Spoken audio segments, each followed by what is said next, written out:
Det är jag som är Torgerd. My name is Torgerd. I live here in Uppsala and have done my whole life. My family is very powerful. My ancestors lie buried in the large mounds here. I am an old woman who has lived a long life, but I will soon be setting out on a journey to the realm of the dead. I feel tired and weak. I know that my final journey will befit my status. I will be buried alongside my ancestors in a beautiful boat. A number of my male relatives are already buried here. They too were buried in boats. The boats are long and sleek and carved from large wooden logs. It is this type of boat that we use to travel along nearby rivers and lakes. In death, my male relatives are dressed in their finest clothes, woven with silk and decorated with braids of silk and gold. In death, I will wear a garment of silk fabric that comes from far, far away and has been brought here by a trader. My jewelry will comprise countless strings of beautiful glass beads as well as silver coins from faraway lands. The most precious item of all is my pendant of a Valkyrie who leads the dead to Valhalla, the great hall of Odin.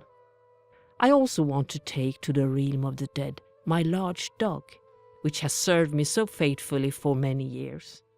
Perhaps other animals will accompany on my journey. My everyday wear comprises this blue linen dress and my shawl. Not everyone in the village has such fine clothes, as dyeing fabrics blue and red is difficult. Before I'm buried, I will be laid out in the boat and people will come to pay their respects and admire my lovely grave clothes and jewelry. Now I must go to the place I've spoken of, behind the mounds, where it is peaceful and quiet.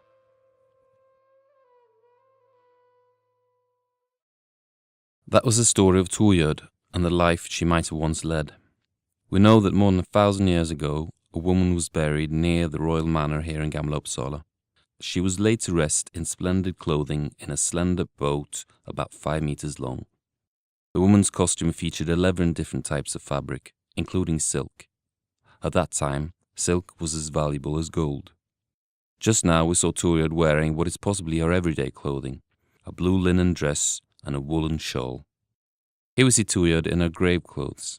She wears a shift beneath an overdress with a train. Open at the front, it's held together across her chest by large clasps and a string of beads. Research is ongoing into what a Viking woman's festive dress and grave clothes might have looked like. Would she have worn a cloak? What purpose did the clasps serve, and how were they positioned on dresses? What objects did women carry on the chains worn over the dress? And leading on from that, what role was played by Viking women in society? As researchers cannot as yet agree on the answers, we have chosen to combine some of the latest research findings, represented by this costume with its overgarment and train, with the established image of a Viking woman's clothing, which you can see in the exhibition at Gamla Uppsala Museum. The artifacts provided by these items of clothing are only found in high-status burials. Silk and coins from the Viking Age graves in Gamla Uppsala indicate the contact had been established with the Orient and the Silk Roads. Bead artifacts from excavations in Gamla Uppsala during 2012 and 2013 also indicate trade with faraway lands. We do not know as much about the dress and jewellery worn by normal Viking Age women. During the late Iron Age, approximately 500 to 1050 AD, there was a rich and well-developed society surrounding the royal mounds of Uppsala. People gathered here to worship their gods at the site of a royal estate. Upland had favourable conditions in the form of good communications, good pastures, and fertile farming land. 3 great royal mounds from the late 500s and the 600s AD are among the largest burial monuments in Sweden. Over the centuries, the tombs have been subjected to grave robbery and more or less official excavations. We know that the tombs are cremation pits and that they contain only remains of the rich grave goods due to the heat of the fire. 2 of the tombs were dug up in the 1800s, and the discoveries, which included helmet fragments and fine gold objects, revealed that the people buried here had a very high status.